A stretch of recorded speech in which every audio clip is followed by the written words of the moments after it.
Сәлеметсіздер ме, Атырау облысының тұрғындары? Мен Бердешева Мира Оразовна, осы Атырау облыстық тері-венерологиялық диспансерінің директоры міндетін атқарып келемін. Өзім Қызылорда қаласының тумасымын. Балалық шағым, бүкіл саналы өмірім осы Гурьев облысы, Гурьев қаласында өтті. Атырау қаласындағы Қаныш Сәтпаев атындағы 19-ші мектепті тамамдағаннан кейін 1984 жылы Алматы қаласындағы мемлекеттік медициналық институтқа оқуға түсіп, бітіргеннен кейін осы Атырау облыстық тері-венерологиялық диспансеріне интернатура өтуге жіберілдім. 92 жылдан бастап осы Атырау облыстық тері-венерологиялық диспансерінде дәрігер дерматовенеролог қызметін атқарып келемін. 2001 жылдың шілде айынан 2004 жылдың ақпан айына дейін осы диспансердің бас дәрігері қызметін атқардым.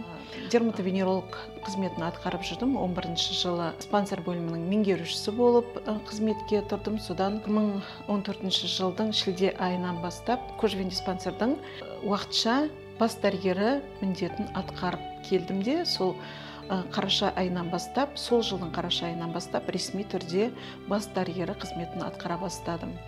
Медицина мамандығына келген себебі менің алдымдағы өзімнің үлкен апаларым дәрігер болып жұмыс жасап жатырды. Соларға қарап, осы оқуды бітіріп, Ақтөбе медициналық институтын бітіргеннен кейін ол кісілер дәрігер, педиатр болып жұмыс жасап жүрді. Соларға қарап мен қызығатын едім. Осы мамандыққа мен де баруыма себепші болған сол алдымдағы апаларым деп есептеймін. Қазіргі кезде енді 92 жылдан бері осында 30 жыл болыпты. Дерматовенеролог маманы ретінде жұмыс атқарып келе жатырмын. Менің жеткен жетістіктерім осы менің ұжымымның жетістіктері деп есептеймін. 20 жылы Нарықбаев атындағы Казгиу университетін бітіріп, сол бизнес және басқару саласының магистрі атағын алдым, дәрежесіне қолым жетті. Содан 2017 жылы денсаулық сақтау ісіне қосқан үлесі үшін төсбелгісімен марапатталдым. Осы ковид болған жылдары үлкен бір жұмыстар атқардық, коллектив болып.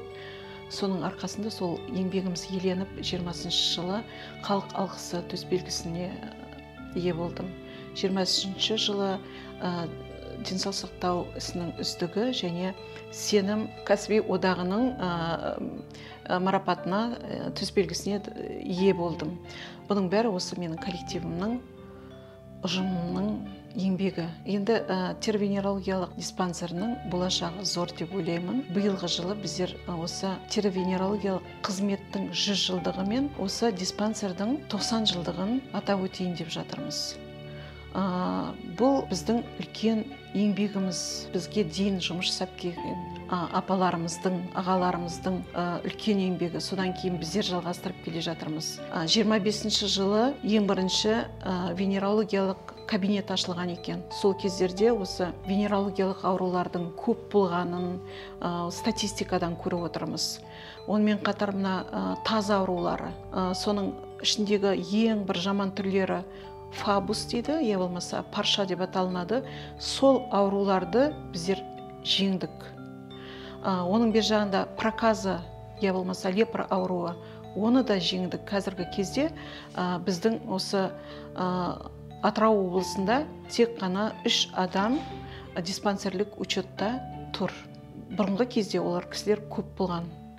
Бұл дейтін біздің осы алдымызда келген аға буынның үлкен еңбегі. Содан кейін біздер жалғастырып келе жатырмыз. Бізден кейін келетіндер де осы саланың әртүрлі бір нелері бар, буындары бар. Трихология, косметология деген сияқты. Соның бәрін игеріп, қазіргі кезде халыққа көмек көрсетіп жатыр. Одан әрі де бір жаңашылдықтар болатын болса, соны көрсетеді деп сенімдемін. Біздер тек қана емдемейміз, біздер халыққа бір сенім береміз деп ойлаймын.